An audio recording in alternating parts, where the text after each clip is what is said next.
Update button के click. जैसे आप अपडेट बटन पे क्लिक करो,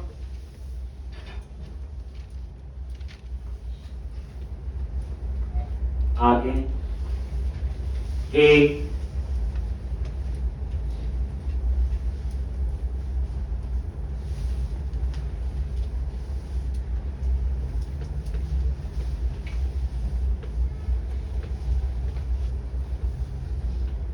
एक अपडेट बटन के क्लिक में ये देखो, यहां पे ये है अपडेट, ये क्लिक समझ आ गई। अब इसका कोड क्या होगा, मॉडिफाई करना है।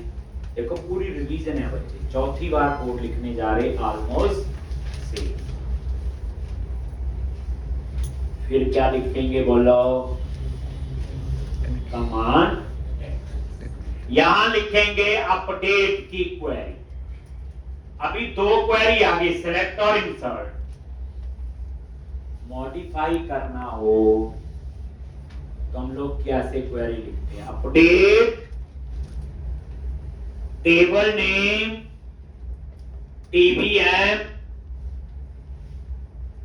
जिस टेबल में अपडेट करना, सेट।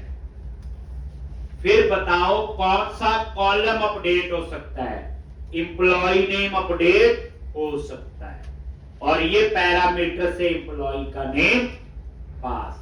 नेम के स्पेलिंग आगे पीछे हो सकते हैं ना, गलत हो सकते हैं। कॉमा एम्प्लॉय एड्रेस, उसका एड्रेस भी चेंज हो सकता है। Comma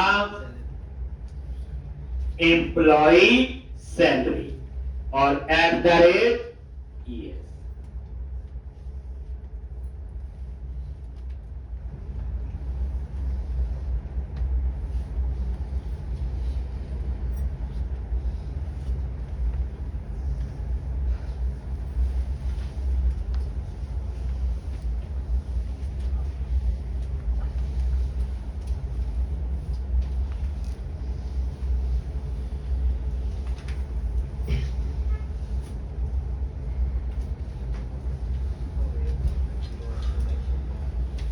set name address,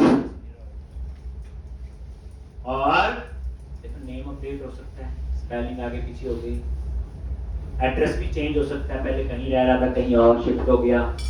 salary भी कम ज्यादा हो सकता है। उसके बाद क्या बच गया, एम्प नंबर। हम एम्प नंबर को अपडेट करने का प्रोविजन नहीं दे रहे। क्यों नहीं दे रहे, ये कौन सी बुक में लिखा हुआ कि प्राइमरी की को अपडेट नहीं कर सकते?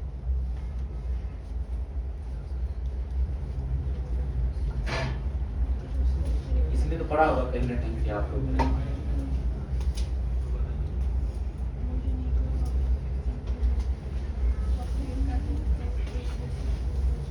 तो हम लोग जो है प्राइमरी की कॉलम को जनरली अपडेट करने का प्रोविजन नहीं देते। अगर हम प्रैक्टिकली अप्रोच के हिसाब से देखें, जैसे आपका यूनिवर्सिटी का रोल नंबर है, आप यूनिवर्सिटी छोड़ चुके हो, अब आपका रोल नंबर किसी और को थोड़ी दे देंगे अपडेट कर। बैंक में अकाउंट नंबर है, आप वो अकाउंट नंबर अपडेट करके किसी और को थोड़ी दे देंगे,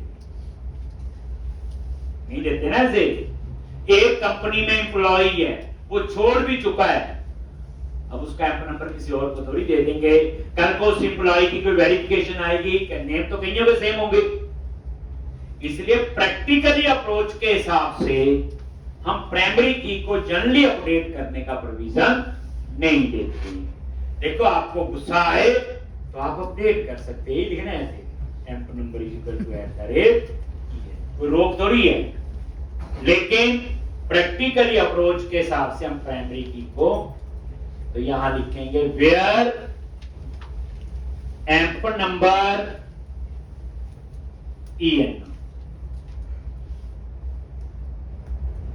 और एंड विथ सेमीकोलन।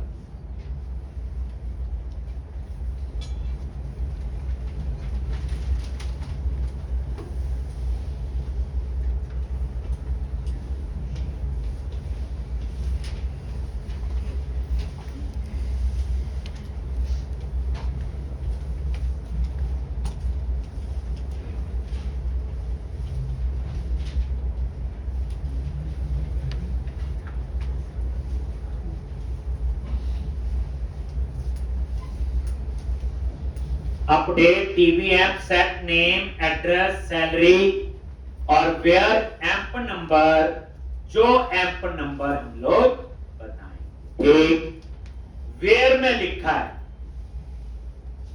अगर मैं ये वेयर कंडीशन ना लगाऊं तो पता क्या करेगा, जल जाएगा, वो पूरा टेबल ही अपडेट कर जाएगा। सबका नेम सेव, सबका एड्रेस सेव, सबकी सैलरी, क्योंकि मैंने कंडीशन नहीं लगाई। हाँ, तो वेयर में हमने एम्प नंबर लिखना है, वे किस एम्प्लॉय की इंफॉर्मेशन अपडेट कर। ठीक, तो ये अपडेट की क्वेरी है बच्चे, जो हम लोग टेबल में मॉडिफिकेशन के लिए यूज करते हैं। सिंपल में 4 स्टेटमेंट होती है, इंसर्ट, सिलेक्ट, अपडेट, अब एक बची होगी डिलीट। लिख लिया ये। अब उसके बाद आगे की कहानी आपको आती है, क्या लिखेंगे, ये क्वेरी कहां पे एग्जीक्यूट हो, देखो हो जाती ना रिवीजन अपने आप ही। फिर जितने क्वेरी में पैरामीटर हैं, cmd डॉट पैरामीटर, फिर हमें उतने ही पैरामीटर पास करने हैं। एम्प नंबर कहां से आएगा, टेक्स्ट बॉक्स 1 से। 4 पैरामीटर हैं तो चारों पास करने, एम्प नंबर, नेम, एड्रेस, आपने कोई कॉपी पेस्ट नहीं करना, लिखना है टेक्स्ट बॉक्स 2, 3 और 4।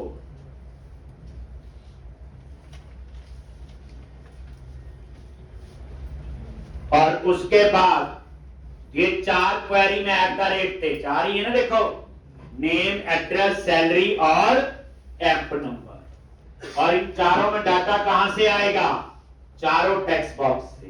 और पैरामीटर कैसे पास करते हैं, cmd dot parameters dot add with value. और उसके बाद cmd dot execute non query. और एग्जीक्यूट नॉन क्वेरी क्या करेगा, कमांड टेक्स्ट में जो क्वेरी है वो उस क्वेरी को एग्जीक्यूट करेगा।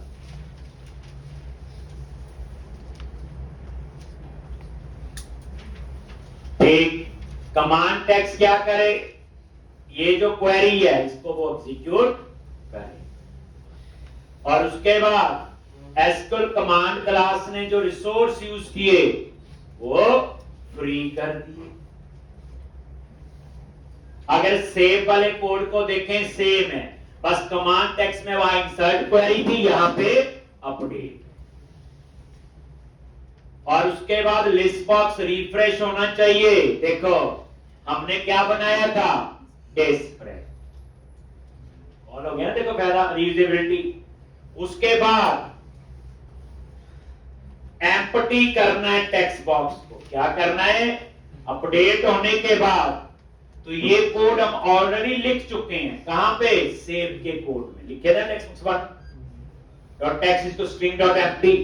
अब वो सेव कोड यहां चाहिए खाली करने का, तो या तो मैं उसको कॉपी पेस्ट करूं, नहीं तो अभी बताया आपको हम क्या बनाएंगे उसका, बस। तो अब आपका हम उसका एक मेथड बना लेंगे।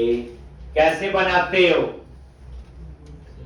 ये देखो, ये था, ये सेव का कोड था, और इसमें ये 5 लाइन है, याद रखना, तरीका बता दिया, ऐसे बना सकते हैं मेथड। ठीक, सेलेक्ट किया, बाद में याद आया ना कि ये कोड तो बार बार यूज करना है, तो आप क्या करो, सिलेक्ट करो उतनी लाइन को, कर लिया, फिर क्या करोगे, जल्दी बोलो, एडिट, रिफैक्टर, स्टैक मेथड। आप देखो, आज तो प्रैक्टिस चाहिए, कल और चाहिए होगी, परसों और चाहिए होगी।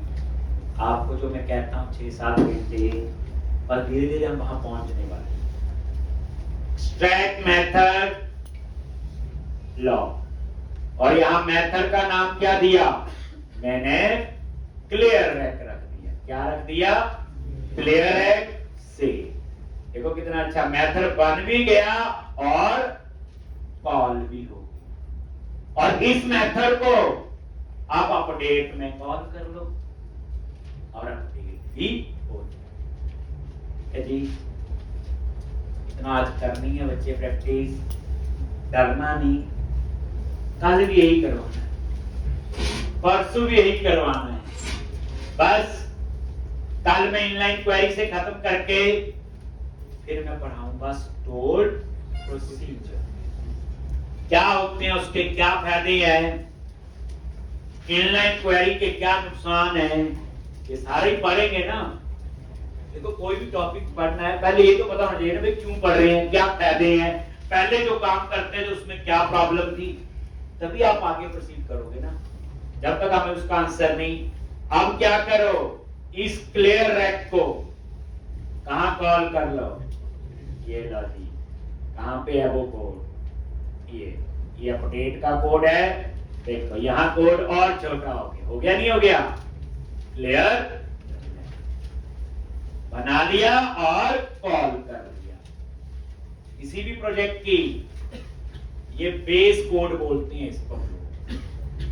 थोड़ी देर भूल जाओ कौन सी लैंग्वेज में कर रहे हैं, सिर्फ इसका बेस यही है। सीक्वल की 4 ही स्टेटमेंट होती, जो बच्ची डाटाबेस पढ़ लो, इन चारों को ही हमें ढंग से एग्जीक्यूट करना आना चाहिए। ठीक, अब ये रन करो, ये अपडेट भी करेगा। देखो डिस्प्ले रमन कुमार राणा, ये राणा हटा, गलत था, अपडेट लो, अपडेट भी हो गया। ये देखो रिफ्रेश भी हो गया, टेक्स्ट बॉक्स एम्प्टी भी हो गया। अब आपका कोड क्या बचा, ओ ये तो गलत ऐड हो गया था, सेलेक्ट करो और डिलीट के क्लिक में डिलीट होना चाहिए। अब आप बताओ, अगर हम पहले फाइंड का कोड नहीं लिखेंगे तो अपडेट और डिलीट किसको करेंगे। इसलिए बच्चे इसमें कोड का जो सीक्वेंस है वो प्रॉपर होना चाहिए। लाइन से नहीं लिखना, पहले सेव का लिख लो, फिर अपडेट का लिख लो, फिर डिलीट का, फिर डिस्प्ले, फिर फाइंड, नहीं। हर कोड का अपना रोल और कब लिखना ये चीज है। तो कभी बच्चे को चीज पता भी होना, तब भी लिखनी, तभी जब उसकी डिमांड आपको आए, तभी आप ढंग से सीख पाओ।